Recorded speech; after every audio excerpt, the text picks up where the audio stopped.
નમસ્કાર, શો ટાઈમમાં આપનું સ્વાગત છે। ભાવનગરમાં આરંભ ઇન્ડિયા કંપનીના નામે અલગ અલગ સ્કીમમાં લોકો પાસેથી 3 કરોડ 41 લાખ રૂપિયા મેળવી પાકતી મુદતે રોકાણકારોને તેમની રકમ નહીં ચૂકવી ઉઠમણું કરનાર કંપનીના માલિકની પોલીસે ધરપકડ કરી હતી।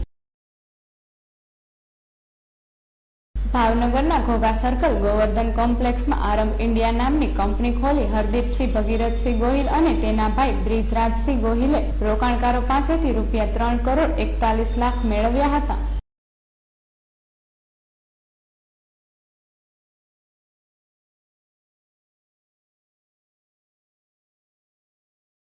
આ રોકાણકારો પર કંપનીના સંચાલકોએ રોકાણકારોને અમુક મહિના સુધી વળતર આપ્યું હતું। ત્યારબાદ પાકતી મુદતે રકમ પરત નહીં કરી ઓફિસ બંધ કરી ફરાર થઈ ગયા હતા।